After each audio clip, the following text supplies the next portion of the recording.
Bienvenido a Historia de las Matemáticas. En este video vamos a explorar las contribuciones matemáticas de Pitágoras y los primeros pitagóricos. 1. Vida de Pitágoras. Pitágoras de Samos se suele considerar como el primer matemático puro. Es una figura fundamental en el desarrollo de las matemáticas, aunque sabemos relativamente poco sobre sus logros concretos. A diferencia de otros matemáticos griegos posteriores, de quienes conservamos algunos escritos, no queda ningún texto suyo. La sociedad que lideró, mitad religiosa y mitad científica, seguía un código de secretismo que lo convierte hoy en un personaje enigmático. Los detalles de su vida nos llegan a través de biografías tempranas que, aunque utilizan fuentes originales importantes, presentan a Pitágoras con poderes divinos, casi como una figura semidivina.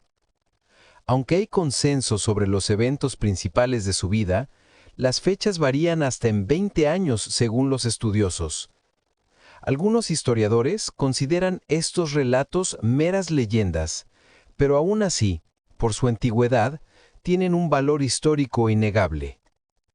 El padre de Pitágoras fue Nesarco, y su madre, Pitais, natural de Samos. Nesarco era un comerciante de Tiro, y se cuenta que durante una hambruna llevó trigo a Samos, ganándose la ciudadanía como agradecimiento. Pitágoras pasó su infancia en Samos, pero viajó mucho con su padre.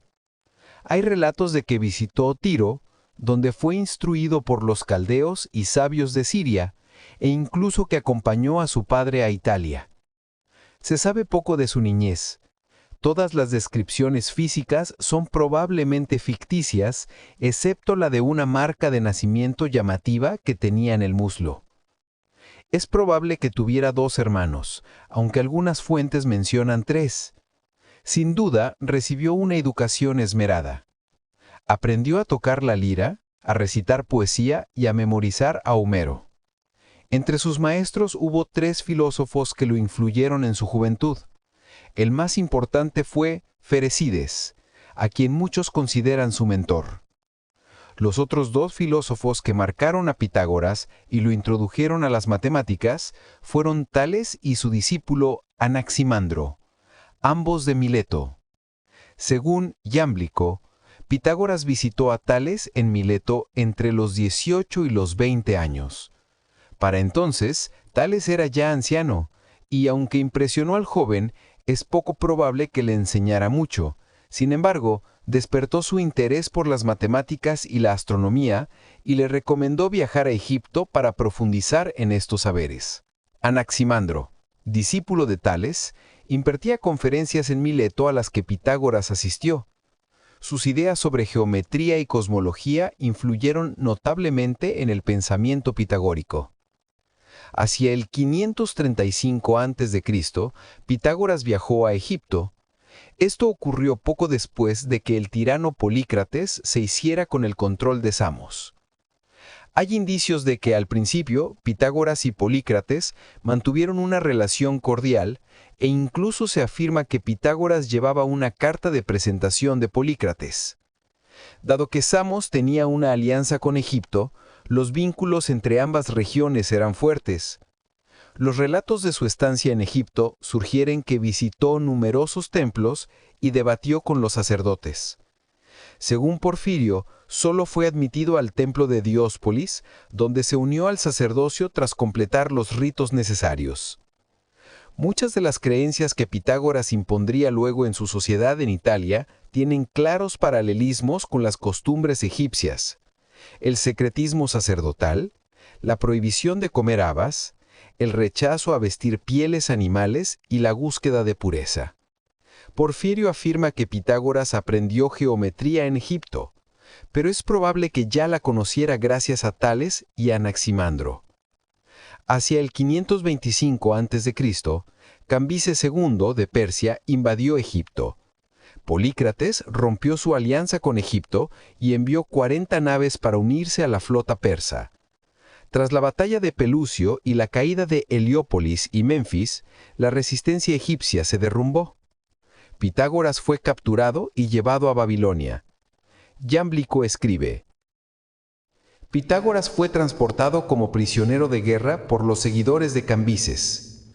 Allí se asoció con los magos y fue instruido en sus ritos sagrados, aprendiendo un culto místico de los dioses. También alcanzó la perfección en aritmética, música y otras ciencias matemáticas enseñadas por los babilonios. Hacia el 520 a.C., Pitágoras regresó a Samos. Polícrates había muerto hacia el 522 a.C. y Cambises falleció ese mismo verano.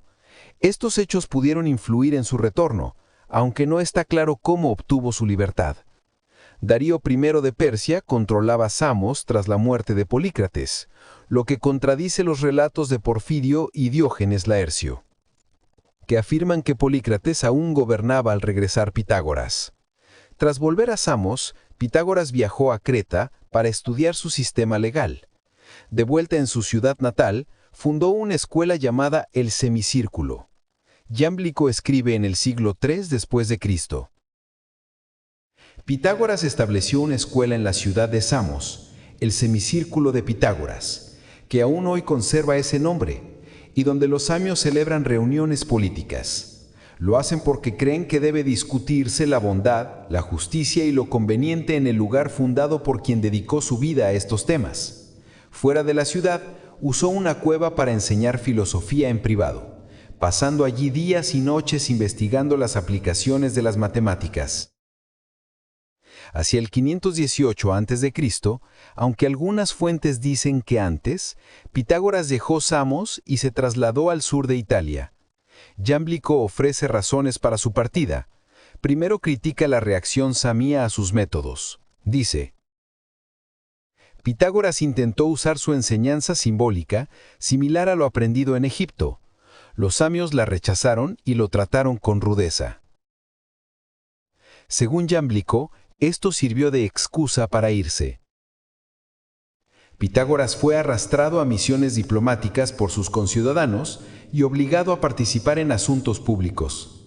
Sabiendo que todos los filósofos anteriores habían muerto en el exilio, decidió huir de la política, alegando el desprecio samío hacia sus enseñanzas. En Crotona, Pitágoras fundó una escuela filosófico-religiosa con numerosos seguidores. Dirigía la sociedad, cuyo círculo interno, los matemáticos, vivía en comunidad, sin posesiones y bajo estrictas reglas vegetarianas. Las creencias pitagóricas incluían que la realidad, en su nivel más profundo, es matemática, que la filosofía purifica el espíritu, que el alma puede unirse a lo divino, que ciertos símbolos tienen significado místico y que los miembros debían guardar lealtad y secreto absolutos. Tanto hombres como mujeres podían unirse y varias pitagóricas posteriores se convirtieron en filósofas famosas. El círculo externo, los acusmáticos, vivía en sus casas y solo acudía de día. Podían poseer bienes y no estaban obligados al vegetarianismo. La sociedad de Crotona no escapó a los conflictos políticos. En el 513 a.C., Pitágoras viajó a Delos para cuidar a su maestro, Ferecides, que agonizaba. Tras su muerte regresó a Crotona. En el 510 a.C., Silón, un noble local, atacó la sociedad pitagónica. Pitágoras huyó a Metaponto, donde, según la mayoría de las fuentes, vivió sus últimos días. Jámblico relata así: Silón, ciudadano ilustre de Crotona, pero violento y tiránico, deseaba unirse a los pitagónicos. Al ser rechazado, juró destruirlos. Pitágoras partió a Metaponto, donde murió. Aunque muchos aceptan esta versión, Jámblico la cuestiona, argumentando que el ataque fue menor y que Pitágoras volvió a Crotona. La sociedad prosperó y se expandió por Italia. Gorman sostiene que regresó, citando su longevidad de casi 100 años, y que enseñó a Empédocles después del 480 a.C. La evidencia sobre su muerte es confusa. Tras el 500 a.C., la sociedad pitagórica se volvió política y se dividió en facciones. En el 460 a.C. fue violentamente reprimida. Sus sedes fueron saqueadas y quemadas, en especial la casa de Milón, en Crotona, donde murieron 50 o 60 pitagóricos. Los sobrevivientes huyeron a Tebas y otros lugares.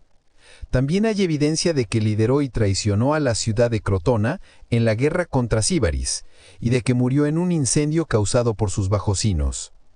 Hay poca duda de que Pitágoras fue un hombre controvertido, y ver su religión o aceptarla como científica depende de cómo interpretemos la historia, pero su contribución a las matemáticas es indudable. 2. La aritmética de Pitágoras y los pitagóricos. Vamos a revisar con más detalles las matemáticas de Pitágoras y de los primeros pitagóricos.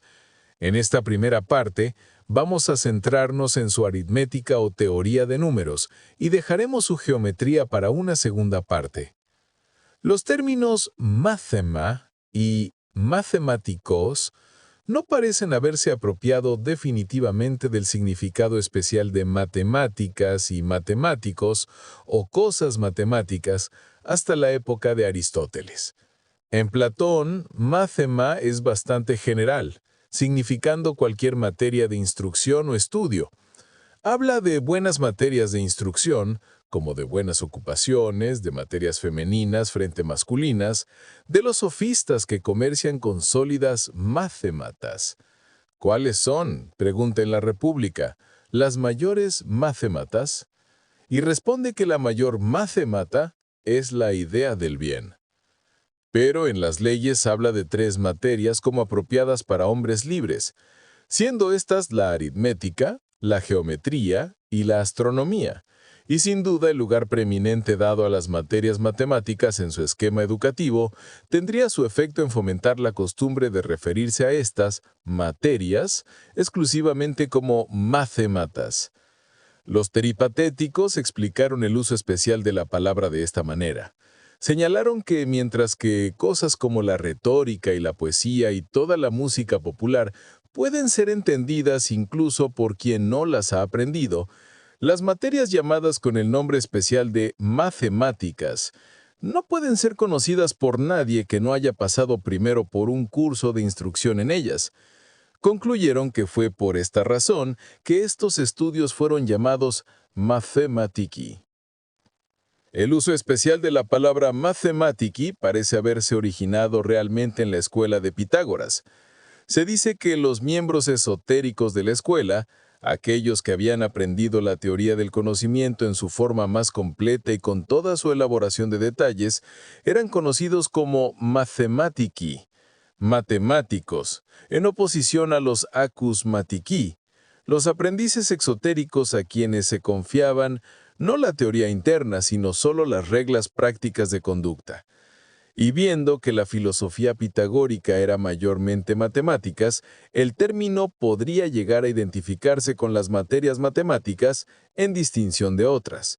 Según Anatolio, se dice que los seguidores de Pitágoras aplicaron el término mathematiki, más particularmente a las 2 materias de geometría y aritmética, que previamente habían sido conocidas solo por sus nombres separados y no por ninguna designación común que cubriera ambas.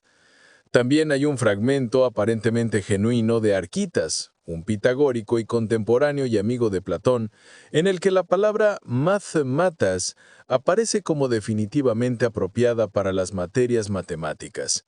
Dice: los matemáticos me parecen que han llegado a conclusiones correctas, y no es por tanto sorprendente que tengan una concepción verdadera de la naturaleza de cada cosa individual, pues habiendo alcanzado conclusiones tan correctas respecto a la naturaleza del universo, estaban obligados a ver en su verdadera luz la naturaleza de las cosas particulares. Así, nos han transmitido un conocimiento claro sobre la velocidad de las estrellas, sus salidas y puestas, y sobre geometría, aritmética y esférica, y por último, pero no menos importante, sobre música, pues estas materias parecen ser hermanas. Esto nos lleva a la clasificación griega de las diferentes ramas de las matemáticas. Arquitas, en el pasaje citado, especifica las 4 materias del quadrivium pitagórico: geometría, aritmética, astronomía y música. pues esférica significa astronomía, siendo la geometría de la esfera considerada únicamente con referencia al problema de explicar los movimientos de los cuerpos celestes. La misma lista de materias es atribuida a los pitagóricos por Nicomaco, Teón de Esmirna y Proclo, solo que en un orden diferente: aritmética, música, geometría y esférica. La idea en este orden era que la aritmética y la música ambas se ocupaban del número, la aritmética con el número en sí, la música con el número en relación con algo más, mientras que la geometría y la esférica se ocupaban ambas de magnitud, la geometría con la magnitud en reposo, la esférica con la magnitud en movimiento. En el currículo de Platón para la educación de los estadistas aparecen las mismas materias, con la adición de la estereometría o geometría sólida. Aritmética primero, luego geometría, seguida de geometría sólida, astronomía y por último armónica. Al mantener la hermandad de la música y la astronomía, Platón siguió la visión pitagórica. Hay muy poca evidencia temprana sobre los logros propios de Pitágoras, y la que existe no aborda sus matemáticas. Los primeros filósofos e historiadores que lo mencionan no estarían interesados en esta parte de su trabajo. Heraclito habla de su amplio conocimiento, pero con desdén. Dice: la erudición no enseña a tener entendimiento. Pues, en ese caso, se lo habría enseñado a Hesíodo y a Pitágoras, y también a Genófanes y a Hecateo. Heródoto alude a Pitágoras y a los pitagóricos varias veces. Llama a Pitágoras a uno de los más grandes sabios de Grecia. En Empédocles tuvo un admirador entusiasta.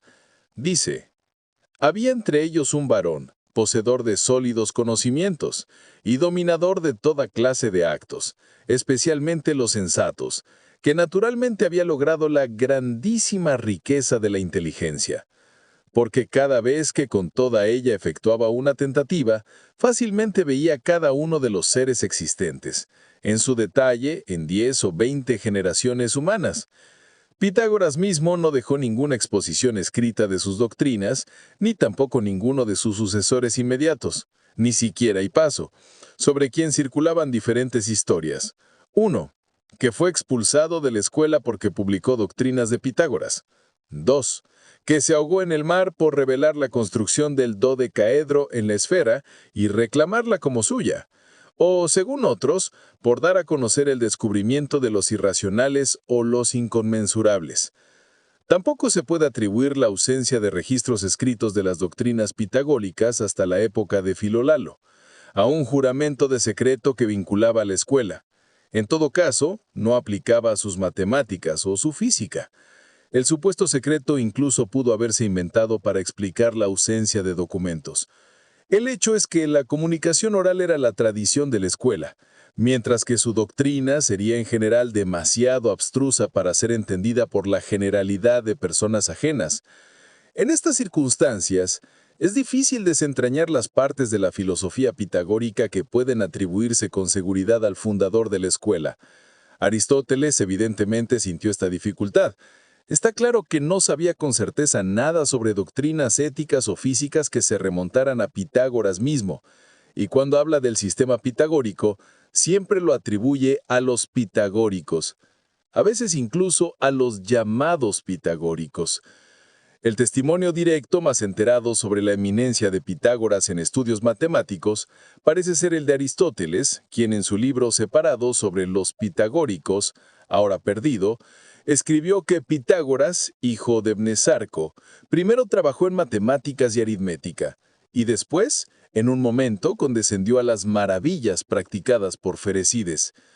En la metafísica habla en términos similares de los pitagóricos. Dice: en la misma época que estos, Leucipo y Demócrito, y aún antes que ellos, los denominados pitagóricos, dedicándose los primeros a las matemáticas, las hicieron avanzar y nutriéndose de ellas, dieron en considerar que sus principios son principios de todas las cosas que son. Es cierto que la teoría de los números se originó en la escuela de Pitágoras, y con respecto a Pitágoras mismo, Aristóxeno nos dice que parece haber atribuido suprema importancia al estudio de la aritmética, la cual avanzó y sacó de la región de la utilidad comercial. 3. Los números y el universo. Es clave entender que Pitágoras y los matemáticos no estudiaban matemáticas como lo haría un grupo de investigación moderno. No había problemas abiertos que resolver, ni buscaban formularlos. Pitágoras se interesaba por los principios abstractos, el concepto de número, la figura geométrica y la idea de demostración. Como dice Brombaugh, hoy nos cuesta apreciar la originalidad de este aporte pitagórico, familiarizados como estamos con la abstracción matemática. De hecho, hoy damos por sentado que el 2 es una abstracción, pero hubo un salto conceptual desde 2 barcos más 2 barcos igual a 4 barcos, hasta 2 más 2 igual a 4, aplicable a cualquier objeto. Pitágoras creía que todas las relaciones podían reducirse a números. En videos anteriores, vimos que Tales y Anaximandro se ocuparon de los fenómenos astronómicos. Incluso antes de su tiempo, las constelaciones principales ya habían sido determinadas. Pitágoras parece haber sido el primer griego en descubrir que los planetas tienen un movimiento independiente propio de oeste a este, es decir, en dirección contraria a la rotación diaria de las estrellas fijas. O quizás aprendió de los babilonios lo que sabía de los planetas. Ahora bien, cualquiera que estuviera acostumbrado a estudiar intensamente los cielos, observaría naturalmente que cada constelación tiene 2 características: el número de las estrellas que la componen y la figura geométrica que forman. Aquí encontramos, si no el origen, una ilustración notable de la doctrina pitagórica.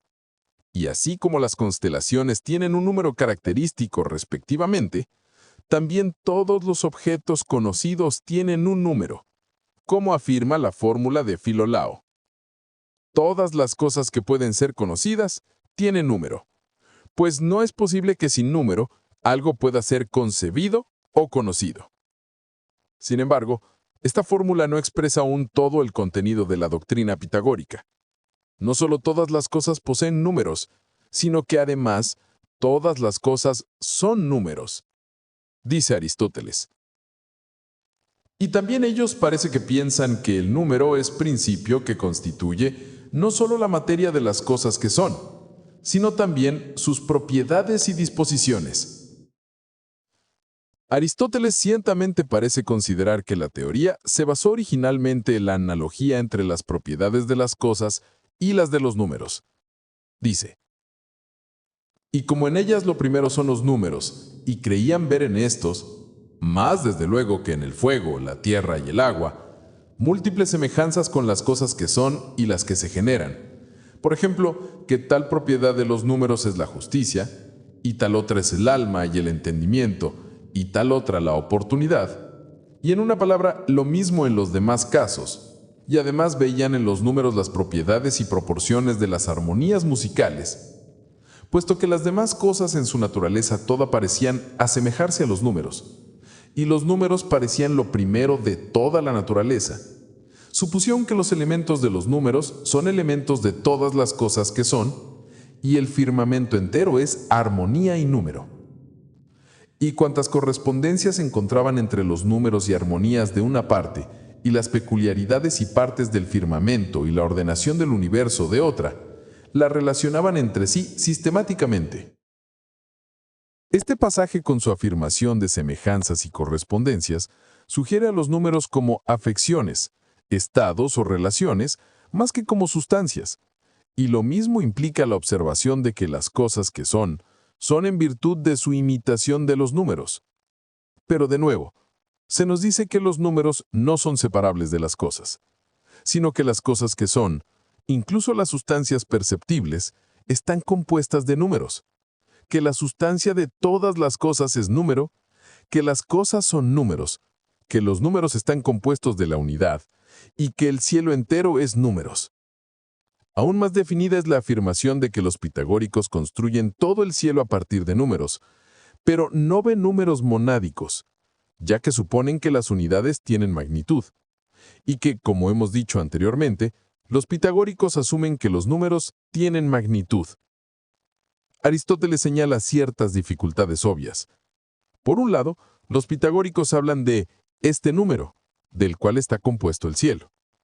Por otro lado, hablan de los atributos de los números y de los números como las causas de las cosas que son y ocurren en el cielo, tanto desde el principio como ahora. Además, según ellos, las abstracciones y las cosas inmateriales también son números, y las colocan en diferentes regiones. Por ejemplo, en una región colocan la opinión y la oportunidad, y en otra, un poco más arriba o más abajo, cosas como la injusticia, el cribado o la mezcla. ¿Es este mismo número en el cielo el que debemos asumir que cada una de estas cosas es?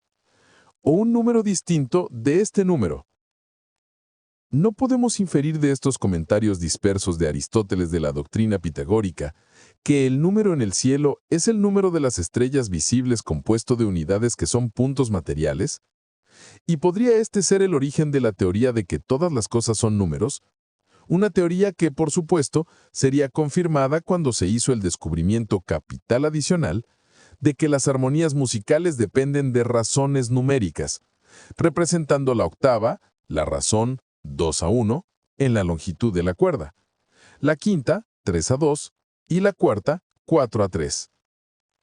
El uso por parte de los pitagóricos de puntos visibles para representar las unidades de un número de una forma particular se ilustra con el comentario de Aristóteles de que Éurito establecía cuál es el número de cada cosa.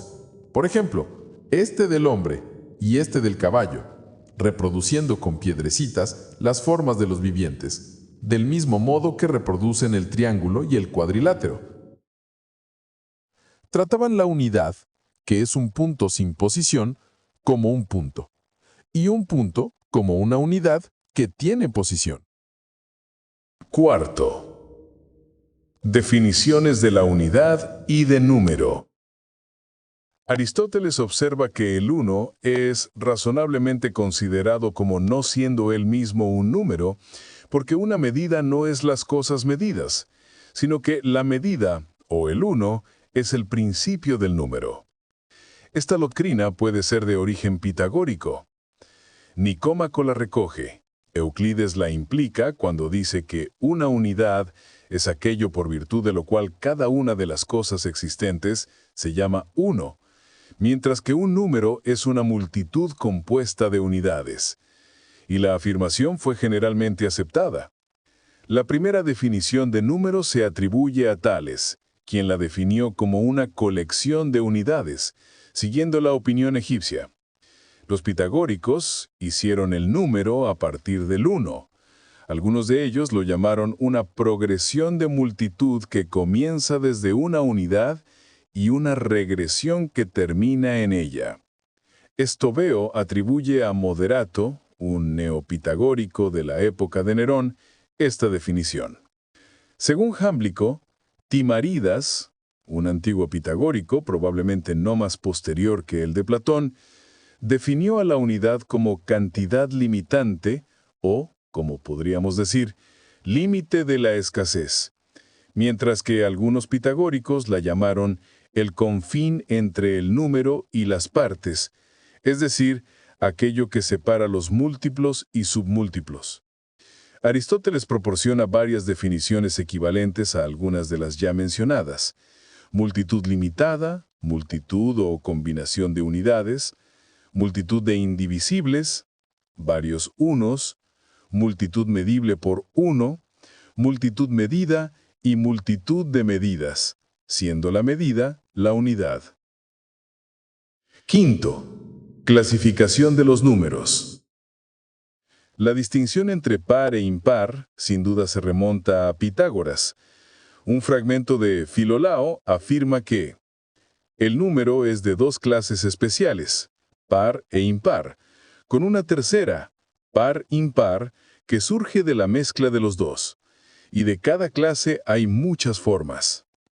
Según Nicómaco, las definiciones pitagóricas de par e impar eran las siguientes.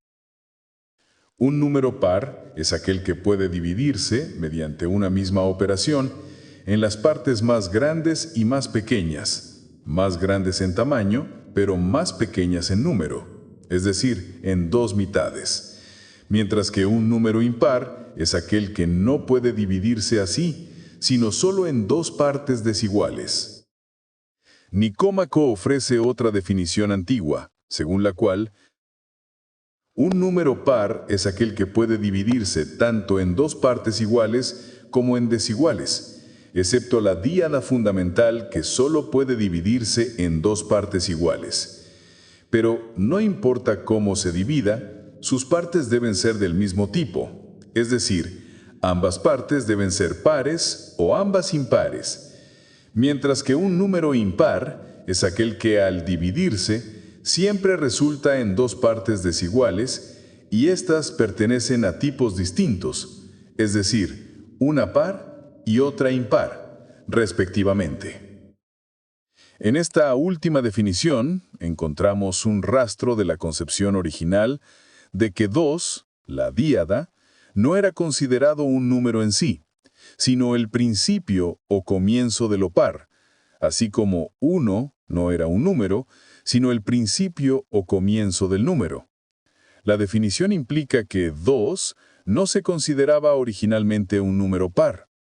Una cualificación hecha por Nicómaco, con referencia a la díada, que evidentemente es una adición posterior a la definición original, pues Platón ya habla de 2 como par. Con respecto al término par-impar, cabe señalar que, según Aristóteles, los pitagóricos sostenían que el 1 surge de ambos tipos, par e impar, pues es a la vez par e impar. Esta idea extraña podría explicarse porque la unidad, siendo el principio de todos los números, tanto pares como impares, no puede ser solo impar y por lo tanto debe ser llamada par-impar. Sin embargo, existe otra explicación, atribuida a Teón de Esmirna, a Aristóteles, según la cual la unidad, al sumarse a un número par, lo convierte en impar, y al sumarse a un número impar, lo convierte en par. Esto no sería posible si no participara de ambas especies. Teón menciona a Arquitas como alguien que está de acuerdo con esta opinión. Pero, puesto que el fragmento de Filolao habla de muchas formas de las especies par e impar, y de una tercera, par-impar, que se obtiene de una combinación de ellas, parece más natural tomar par-impar como si significara no la unidad, sino el producto de un número par e impar. Mientras que, si par, en el mismo pasaje, excluye tal número, par parecería estar confinado a potencias de 2. No sabemos hasta qué punto avanzaron los pitagóricos en la elaborada clasificación posterior de las variedades de números pares e impares, pero presumiblemente no habían superado el punto de vista de Platón y Euclides. En Platón encontramos los términos par veces par, impar veces impar veces par e impar veces par, que evidentemente se usan en el sentido simple de los productos de factores par y par, impar e impar y par e impar, respectivamente. La clasificación de Euclides no va más allá de esto. No intenta que las 4 definiciones sean mutuamente excluyentes.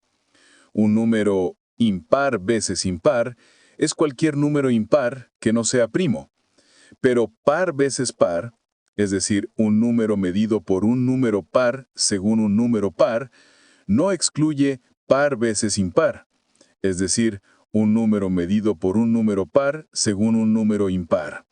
Por ejemplo, 24, que es 6 por 4 o 4 por 6. También es 8 por 3. Euclides aparentemente no distinguió, al igual que Platón, entre par veces impar e impar veces par. La definición de esto último en los textos de Euclides probablemente fue interpolada. 6. Números perfectos y números amigos. No hay rastro en los fragmentos de Filolao, en Platón o Aristóteles, ni en ningún texto anterior a Euclides, de los números perfectos en el conocido sentido de la definición 22 del libro 7 de sus elementos. Es decir, un número perfecto es un número que es igual a la suma de sus propias partes, o sea, todos sus divisores, incluyendo el 1. Por ejemplo, 6, 28 y 496. Puedes pausar el video un momento para comprobarlo por ti mismo. Con los números perfectos deben compararse los llamados números amigos. Dos números son amigos cuando cada uno es la suma de las partes alícuotas del otro. Por ejemplo, 284 y 220. Puedes pausar el video un momento para comprobarlo por ti mismo. Jámblico atribuye el descubrimiento de tales números amigos al propio Pitágoras, quien, al preguntársele ¿qué es un amigo?, respondió alter ego, y por analogía, aplicó el término amigo a dos números cuyas partes alícuotas componen al otro, mientras que para Euclides, Teón de Esmirna y los neopitagóricos, los números perfectos eran los antes descritos. Se nos dice que los pitagóricos consideraban al 10 como el número perfecto. Aristóteles afirma que esto se debía a que en él encontraban el vacío, la proporción, la imparidad, etc. Teón de Esmirna y un fragmento de Zeusipo explican con más detalle que 10 es la suma de los números 1, 2, 3, 4, que forman la tetractis, su juramento supremo, también llamado principio de salud. Estos números incluyen las razones correspondientes a los intervalos musicales descubiertos por Pitágoras: 4 a 3, la cuarta, 3 a 2, la quinta, y 2 a 1, la octava. Espeusipo observa además que el 10 contiene las variedades lineal, plana y sólida del número, pues 1 es un punto, 2 es una línea, 3 es un triángulo y 4 es una pirámide. 7. Números figurados. La teoría de los números figurados parece remontarse al propio Pitágoras. Un punto o marca representa el 1, dos puntos separados representan el 2 y al mismo tiempo definen la línea recta que los une. Tres puntos, que representan el 3, delinean la primera figura plana rectilínea, un triángulo. 4 puntos, uno de los cuales está fuera del plano que contiene a los otros 3, representan el 4 y también definen la primera figura sólida rectilínea. Es evidente que los pitagóricos más antiguos conocían la formación de números triangulares y cuadrados mediante guijarros o puntos, y por el relato del libro de Zeusipo sobre los números pitagóricos, basado en obras de Filolao, deducimos que este último trató números lineales, poligonales y números planos y sólidos de todo tipo, así como los 5 sólidos regulares. Las variedades de números planos, triangulares, cuadrados, oblongos, pentagonales, hexagonales, etc., y sólidos, cúbicos, piramidales, etc., son discutidas junto con sus métodos de formación por Nicómaco y Teón de Esmirna. Números triangulares. Probablemente fue Pitágoras quien descubrió que la suma de cualquier número de términos consecutivos de la serie de números naturales, 1, 2, 3, etc., partiendo de 1, forma un número triangular. Esto es evidente en los arreglos de puntos que se muestran en las figuras adjuntas. Así, se tiene que la suma de los primeros n enteros consecutivos es a mitad del producto de n y n más 1, que es un número triangular del lado n. El triángulo particular que tiene 4 como lado se menciona en un relato de Pitágoras por Luciano. Dice: al pedirle a alguien que contara, este dijo, 1, 2, 3, 4, a lo que Pitágoras interrumpió: ¿ves? Lo que tomas por 4 es 10, un triángulo perfecto y nuestro juramento. Esto vincula el conocimiento de los números triangulares con las ideas pitagóricas genuinas. Números cuadrados.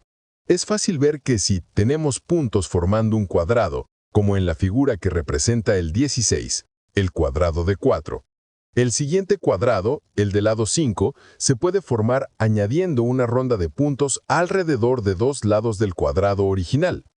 El número de puntos que se añadieron es 2 por 4 más 1 o 9.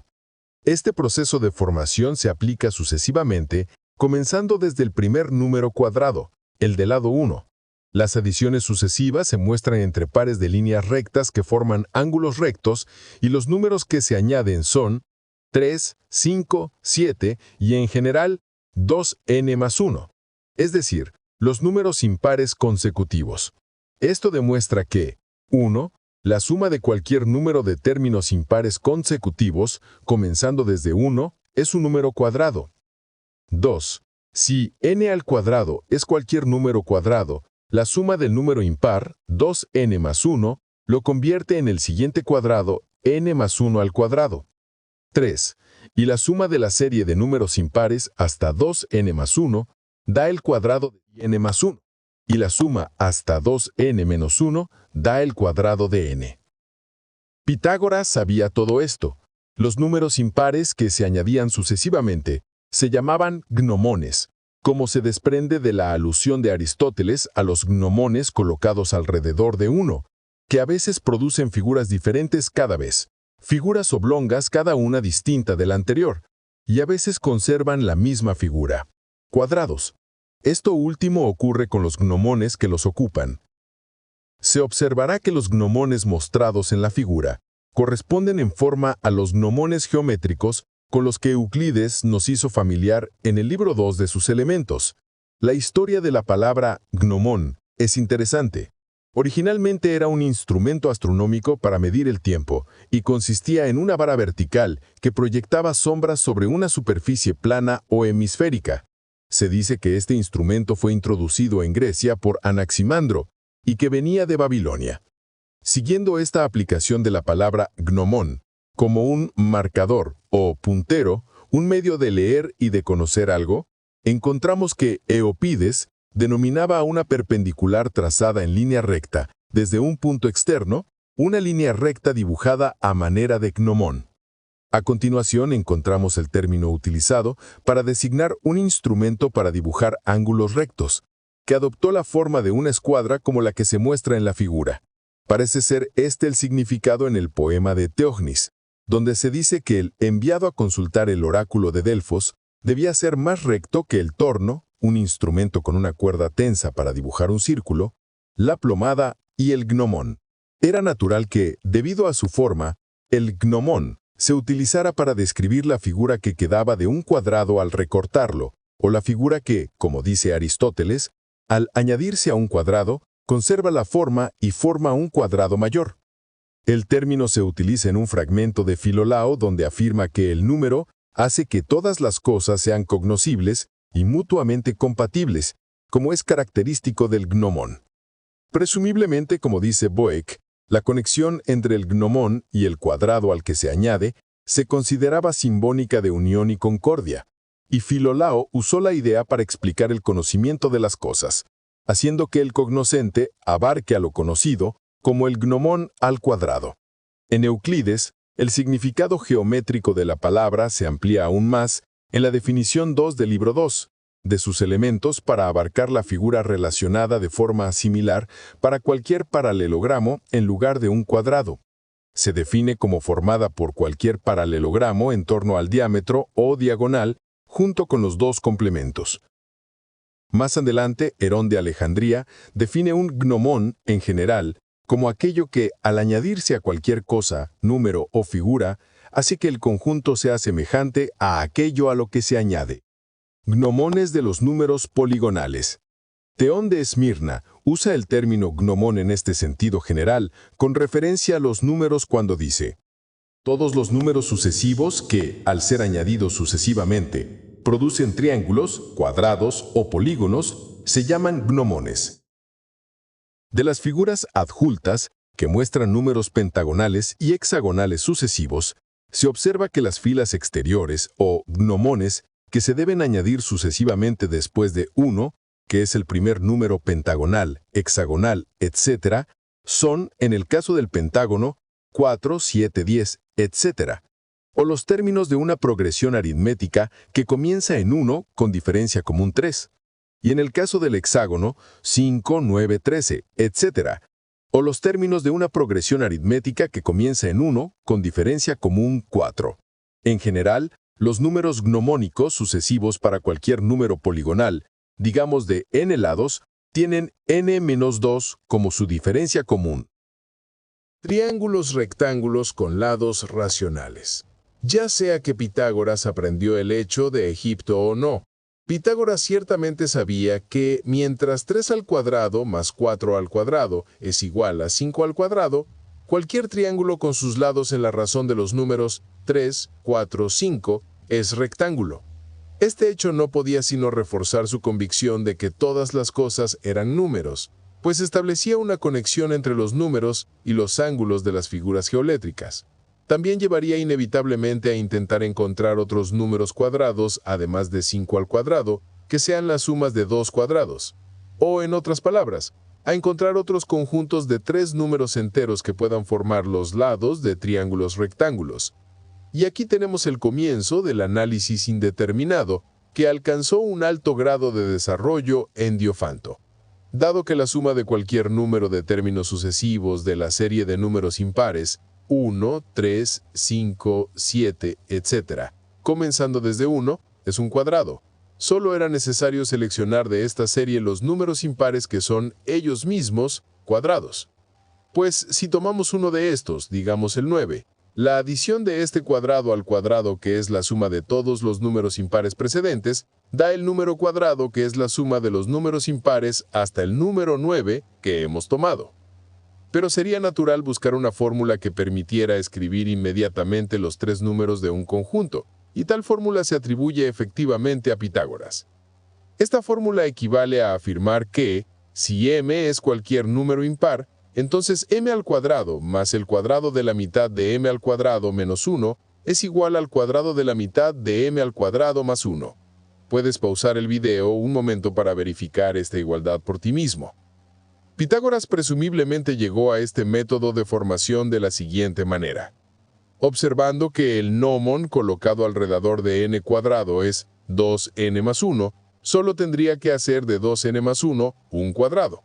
Si suponemos que 2n más 1 es igual a m cuadrado, obtenemos que n es un medio de m cuadrado menos 1, y por lo tanto, n más 1 es igual a un medio de m cuadrado más 1. Se sigue que m al cuadrado más el cuadrado de la mitad de m al cuadrado menos 1 es igual al cuadrado de la mitad de m al cuadrado más 1. Otra fórmula, ideada para el mismo propósito, se atribuye a Platón, a saber, 2m al cuadrado más m al cuadrado menos 1 al cuadrado es igual a m al cuadrado más 1. Podríamos obtener esta fórmula a partir de la de Pitágoras duplicando los lados de cada cuadrado en la última, pero estaría incompleta si se obtuviese así, pues en la fórmula de Pitágoras m es necesariamente impar, mientras que en la de Platón no lo es. Las fórmulas de Pitágoras y Platón se complementan entre sí.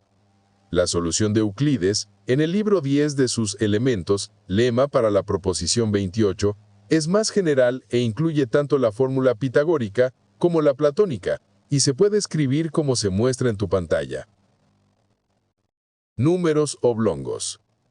Pitágoras o los primeros pitagóricos, habiendo descubierto que al sumar cualquier número de términos sucesivos, comenzando desde 1, de la serie 1, 2, 3, etc., obtenemos números triangulares, y que al sumar los números impares sucesivos, 1, 3, 5, 7, etc., obtenemos cuadrados, no cabe duda de que, de manera similar, sumaron la serie de números pares, 2, 4, 6, etc., y descubrieron así que la suma de cualquier número de términos sucesivos de la serie que comienza con 2 era un número oblongo, con lados o factores que difieren en 1, es decir, n por n más 1.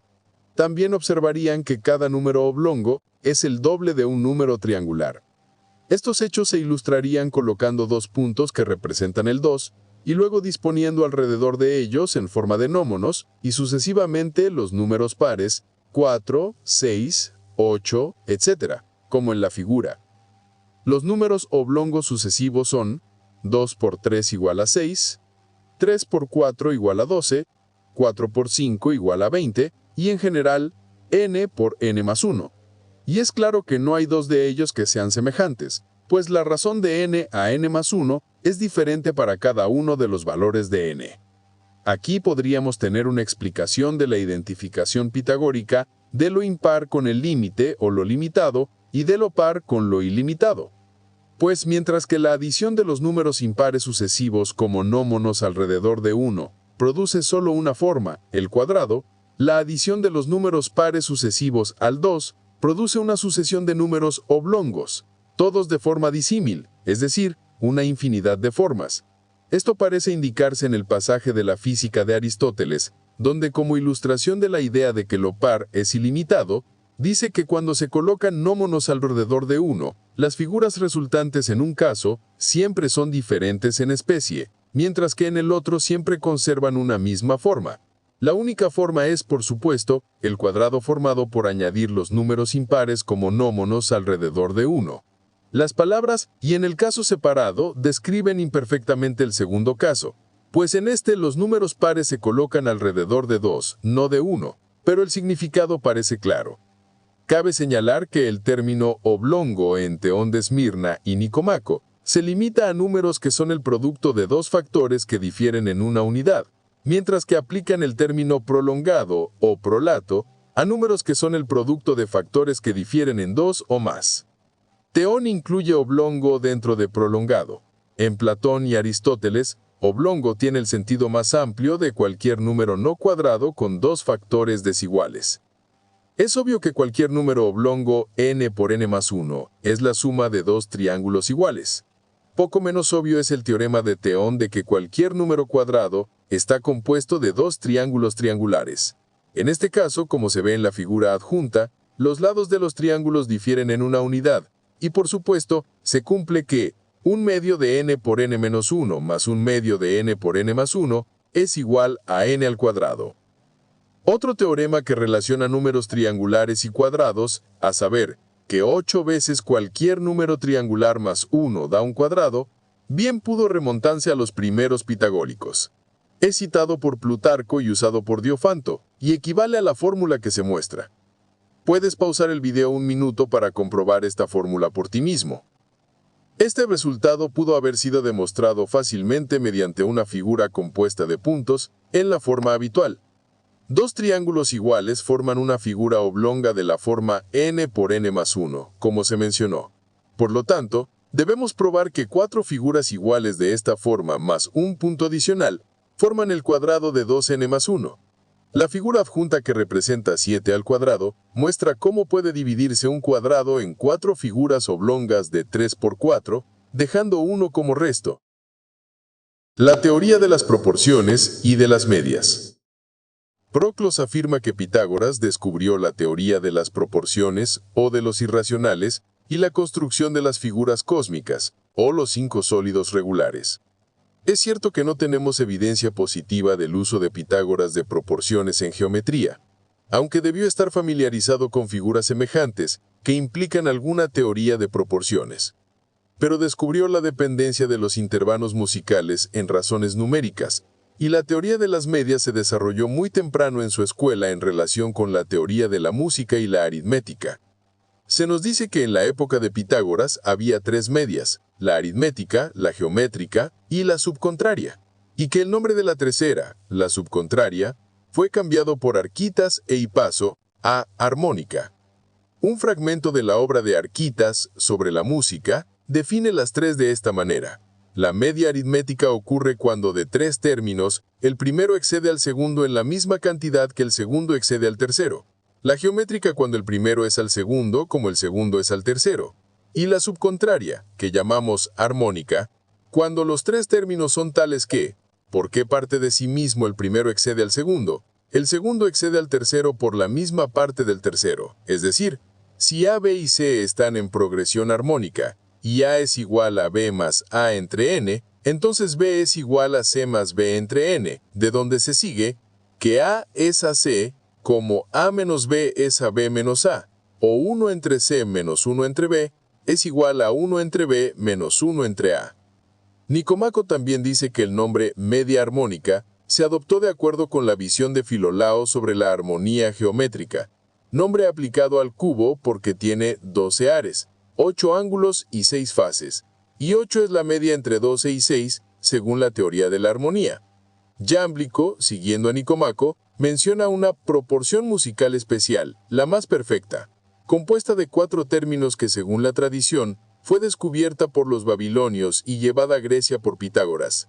Fue usada, dice, por muchos pitagóricos, como Aristeo de Crotón, Timeo de Locres, Filolao y Arquitas de Tarento, y finalmente por Platón en el Timeo, donde se dice que los intervalos dobles y triples fueron llenados por 2 medias, una de las cuales se excede y es excedida por la misma parte de los extremos, la media armónica, y la otra excede y es excedida por la misma magnitud numérica, la media aritmética. La proporción se escribe como se muestra a continuación, y un ejemplo de esta es 12:9 como 8:6. Otras 7 medias. La teoría de las medias se desarrolló en la escuela de Pitágoras con la adición gradual de otras 7 a las primeras 3, haciendo 10 en total. Los secuentos del descubrimiento de la cuarta, quinta y sexta no son del todo consistentes. En un lugar, Jámblico dice que fueron añadidas por Eudoxo, en otros lugares que estaban en uso por los sucesores de Platón, hasta Eratóstenes, pero que Arquitas e Hipaso iniciaron su descubrimiento, o que eran parte de la tradición de Arquitas e Hipaso. Las 4 medias restantes, de la séptima a la 10ª, se dice que fueron añadidas por 2 pitagóricos posteriores, Mionides y Eufranor. Por un comentario de Porfirio parecería que una de las primeras 7 medias fue descubierta por Simo de Posidonia, pero que la envidia de otros pitagóricos le habría quitado el crédito. Las 10 medias son descritas por Nicomaco y Papo. Sus acuentos solo difieren en cuanto a una de las 10. Si A es mayor que B, mayor que C. Las fórmulas en la tercera columna de la tabla muestran las diversas medias. Puedes pausar el video para analizar las medias más cuidadosamente. Tannery ha observado que las medias número 4, 5 y 6 de la tabla dan ecuaciones de segundo grado y concluye que la solución geométrica e incluso aritmética de tales ecuaciones era conocida por el descubridor de estas medias, probablemente hacia la época de Platón. De hecho, Hipócrates de Quíos asumió la solución geométrica de una ecuación cuadrática mixta en su cuadratura de las lunas, un teorema de Arquitas. Otro teorema interesante relativo a medias geométricas, evidentemente, se remonta a los pitagóricos. Este teorema se recoge en un fragmento de Arquitas. Es el siguiente. Si tenemos 2 números en la razón llamada superparticularis, es decir, la razón n más 1 entre n, no puede existir un número que sea media proporcional entre ellos. El teorema es la proposición 3 de la división del canon de Euclides, y Boecio ha conservado una demostración de Arquitas que es sustancialmente idéntica a la de Euclides. La importancia de la proposición radica en que implica la existencia, al menos desde la época de Arquitas, de unos elementos de aritmética en la forma que llamamos euclidea.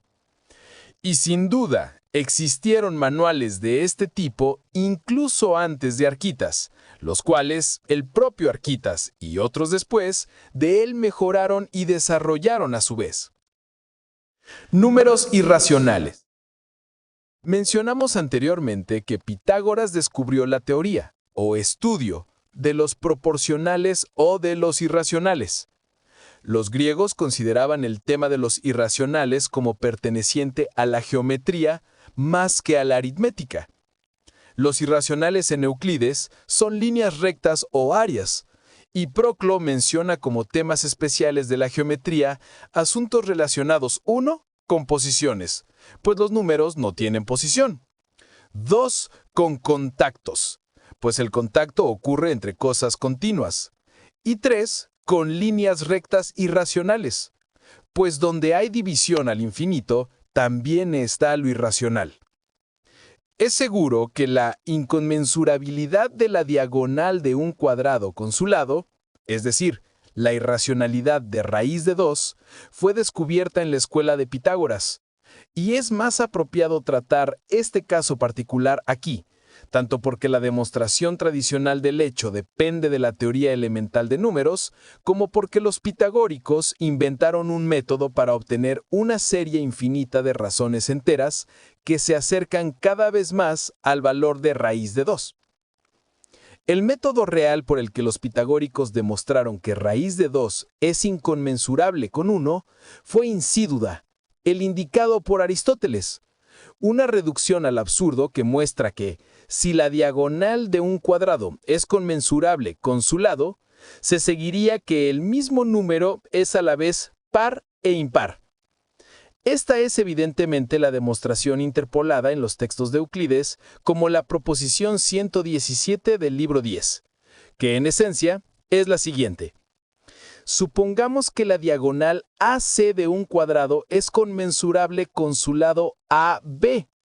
Sea AC entre AB su razón expresada en los números más pequeños posibles. Entonces, alfa mayor que beta. Y por lo tanto, alfa mayor que 1. Ahora, AC al cuadrado entre AB al cuadrado es igual a alfa al cuadrado entre beta al cuadrado. Y dado que AC al cuadrado es igual a 2AB al cuadrado, entonces alfa al cuadrado es igual a 2 beta al cuadrado. Por lo tanto, alfa al cuadrado y en consecuencia alfa es par. Como la razón alfa entre beta está en sus términos mínimos, se sigue que beta debe ser impar.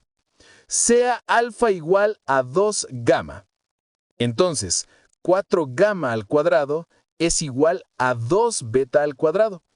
O 2 gamma al cuadrado es igual a beta al cuadrado. De modo que beta al cuadrado y por lo tanto beta es par. Pero beta también era impar, lo cual es imposible. Por lo tanto, la diagonal AC no puede ser conmensurable con el lado AB.